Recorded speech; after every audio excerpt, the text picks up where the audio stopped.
ಈ JP park ಆವರಣ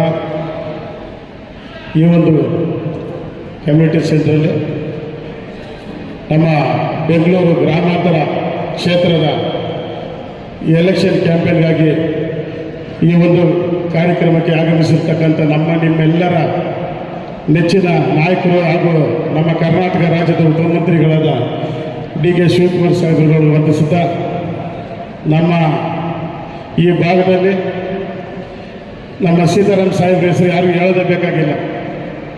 ನಾವೆಲ್ಲ ಹುಡುಗರಾಗಿದ್ದಾಗ ರಾಜಕೀಯಕ್ಕೆ ಬಂದಾಗ ನಮ್ಮ ಸೀತಾರಾಮ್ ಸಾಹೇಬ್ರ ಜೊತೆ ನಾವೆಲ್ಲ ಬಂದಿದ್ದು.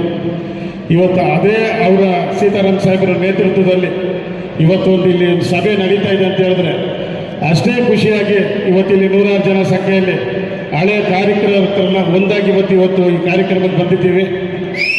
ಅದೇ ನಮಗೆಲ್ಲರಿಗೂ ಒಂದು ಸಲ ಸಂತೋಷ.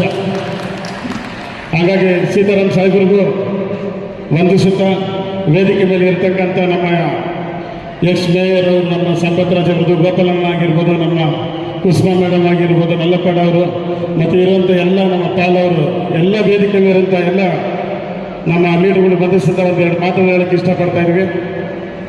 ಏನು ಏಪ್ರಿಲ್ 26ನೇ ತಾರೀಕು ಎಲೆಕ್ಷನ್ ಈ ಭಾಗದಲ್ಲಿ ಅನೌನ್ಸ್ ಆಗಿದೆ. ನಾವೆಲ್ಲ ಒಂದು ಕಾಲದಲ್ಲಿ 10-12 ವರ್ಷದ ಹಿಂದೆ ಎಲೆಕ್ಷನ್ ಅಂತ ಹೇಳಿದಾಗ 106 ಜನ ನಮ್ಮ ಸೀತಾರಾಮ್ ಸಾಹೇಬ್ರ ಜೊತೆ ಬರ್ತಾ ಇದ್ವಿ. ಅವ್ರು ಬರ್ತಾರೆ ಅಂದರೆ 1000 ಗಂಟೆ ನಾವು ನಿಂತ್ಕೊಳ್ತಾ ಇದ್ವಿ. ಆ ಹುಮ್ಮಸ್ಸು ಕಳೆ ಕಟ್ಟಿತ್ತು. ಮಧ್ಯದಲ್ಲಿ ಅದು ಯಾವುದೋ ಒಂದು ಇದರಲ್ಲಿ ಯಾವಾಗ ಡಿಲಿಮಿಟೇಷನ್ ಆಗಿ ಮಲ್ಲೇಶ್ವರ ಮತ್ತು RR ನಗರ ವಿಂಗಡಣೆ ಆಯಿತು, ನಮ್ಮಲ್ಲಿ ಸ್ವಲ್ಪ ಕಾರ್ಯಕರ್ತರೆಲ್ಲ ಚದುರ ಆಗುವಂಥ ಒಂದು ಪ್ರಸಂಗ ಇಲ್ಲಿ ಏರ್ಪಾಡಾಯಿತು. ಇವತ್ತು ಮತ್ತೆ ನಾವೆಲ್ಲ ಒಂದಾಗಿದ್ದೀವಿ. ಕಾರಣ ನಮ್ಮ ಈ ಬೆಂಗಳೂರು ಗ್ರಾಮಾಂತರ ಕ್ಷೇತ್ರದ ಎಲೆಕ್ಷನ್ ನಮ್ಮ ಅಭ್ಯರ್ಥಿ DK ಸುರೇಶ್ ಸಾಹೇಬರು, ಅವ್ರ ಬಗ್ಗೆ ನಿಮಗೆಲ್ಲ ಗೊತ್ತಿದೆ. ಅವ್ರು ಏನೇ ಕೆಲಸ ಮಾಡಿದ್ರು ಎಡಗೈ ಮಾಡೋಂಥ ಕೆಲಸ ಬಲಗೈ ಗೊತ್ತಾಗಲ್ಲ, ಬಲಗೈಗೆ ಆಗೋಂಥ ಒಳ್ಳೆ ಕೆಲಸಕ್ಕೆ ಎಡಗೈ ಗೊತ್ತಾಗಲ್ಲ. ಆ ರೀತಿಯಲ್ಲಿ ನಮ್ಮ ಈ ಭಾಗದಲ್ಲಿ DK ಸುರೇಶ್ ಸಾಹೇಬರು ಸೇವೆ ಮಾಡ್ಕೊಂಡು ಬಂದಿದ್ದಾರೆ. ಏನು RR ನಗರದಲ್ಲಿ ಕಳೆದ ಬಾರಿ ಏನಾದರೂ ಒಂದು ಡೆವಲಪ್ಮೆಂಟ್ ಅಂತ ಏನಾದರೂ ಆಗಿದ್ರೆ ಎಲ್ಲರೂ ಅನ್ಕೋತಾರೆ ಈ ಭಾಗದ ಶಾಸಕರು ಈಗ ನಾನು ಮಾಡಿದ್ದೀನಿ ಅಂತ.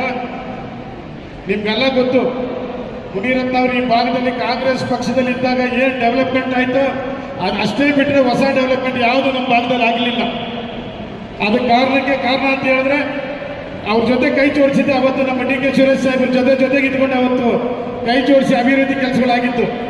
ಅದಾದಮೇಲೆ ಇವತ್ತು ಒಂದು ಗುಂಡಿ ಮುಚ್ಚಲಿಲ್ಲ, ಒಂದು ಮೋರಿಯಲ್ಲಿ ಶೀಟ್ ಮಣ್ಣು ಎತ್ತಲಿಲ್ಲ, ಯಾವ ಕೆಲಸಗಳಾಗಲಿಲ್ಲ. ಬೇರೆ ಕೊಚ್ಕೊಂಡಿದ್ದೆ ನಾನು ಇದು ಮಾಡಿದೆ ಅದು ಮಾಡಿದೆ ಅಂತ. ಹಾಗಾಗಿ ಯಾವುದು ದೂಷಣೆ ಮಾಡೋಂಥ ಅವಶ್ಯಕತೆ ನಮಗೆ ಬೇಡ. ನಾವೆಲ್ಲ ಒಗ್ಗಟ್ಟಾಗಿ ಈ ಭಾಗದಲ್ಲಿ DK ಸುರೇಶ್ ಸಾಹೇಬ್ರದ್ದು ಏನು ಡೆವಲಪ್ಮೆಂಟ್ಗಳಾಗಿದೆ, ಕಾಂಗ್ರೆಸ್ ಸರ್ಕಾರ ಬಂದ ಮೇಲೆ ಏನು 5 ಗ್ಯಾರಂಟಿಗಳಿಂದ ಒಂದು ಗ್ಯಾರಂಟಿ ಹೇಳಿ 1 ವರ್ಷ ನೀವು ಕಂಪ್ಲೀಟ್ ಆಗಲಿಲ್ಲ, ಅಷ್ಟರಲ್ಲಿ 5 ಗ್ಯಾರಂಟಿಗಳನ್ನ ಅನುಷ್ಠಾನ ಮಾಡಿರೋಂಥ ಏಕೈಕ ಸರ್ಕಾರ ಯಾವುದಾದಿದ್ರೆ ನಮ್ಮ ಕರ್ನಾಟಕದಲ್ಲಿ ಅದು ಕಾಂಗ್ರೆಸ್ ಸರ್ಕಾರ, ಅದು ಸಿದ್ದರಾಮಯ್ಯ ಸಾಹೇಬರ ನೇತೃತ್ವದಲ್ಲಿ ಇರುವಂಥ ಸರ್ಕಾರ. ಹಾಗಾಗಿ ಇದನ್ನೆಲ್ಲ ನಾವು ಜನಗಳ ಮಧ್ಯೆ ಎತ್ಕೊಂಡು ಹೋಗಬೇಕಾಗತ್ತೆ. ಪ್ರತಿಯೊಂದು ನಮ್ಮ 5 ಗ್ಯಾರಂಟಿಗಳ ವಿಚಾರವನ್ನು ತಗೊಂಡೋಗಿ ಜನಗಳಿಗಾದ ನಾವು ಒಬ್ಬೊಬ್ಬರಿಗೂ ಈ ಭಾಗದಲ್ಲಿ ಇದು ನಾವೇನು ಈ ಭಾಗ ಹೇಳ್ತೇವೆ, ಯಶವಂತಪುರ, JP ಪಾರ್ಕ್, ಜಾಲಹಳ್ಳಿ, ಲಕ್ಷ್ಮೀದೇವಿನಗರ, ಲಗ್ಗೆರೆ, ಇಷ್ಟು ಇದು ಕಾಂಗ್ರೆಸ್ ಭದ್ರಕೋಟೆ. ಅದನ್ನು ನಾವು ಇದು ಕಾಂಗ್ರೆಸ್ ಭದ್ರಕೋಟೆ ಅಂತ ಸ್ಥಾಪಿಸಪಡಿಸ್ಬೇಕಂತ ಹೇಳಿದ್ರೆ ನಾವೆಲ್ಲರೂ 26ನೇ ತಾರೀಕು ತನಕ ಯಾವುದೇ ಕೆಲಸ ಕಾರ್ಯ ಬಿಟ್ಟು ನಮ್ಮ DK ಸುರೇಶ್ ಅವರ ಎಲ್ಲರೂ ನಾವು ಶ್ರಮಿಸಬೇಕಾಗತ್ತೆ. ಇನ್ನು 26 ದಿನ ಅಷ್ಟೇ. ಮುಂದೆ 5 ವರ್ಷ ಅವ್ರು ನಮ್ಮ ಜೊತೆ ಇದ್ದು ನಮ್ಗೇನು ಕಷ್ಟ ಸುಖ ಬೇಕಂದ್ರೆ ಅವ್ರು ನಮಗೆ ಮಾಡೋಂಥ ಕೆಲಸಗಳು ಮಾಡಿಕೊಡ್ತಾ ಇದ್ದಾರೆ.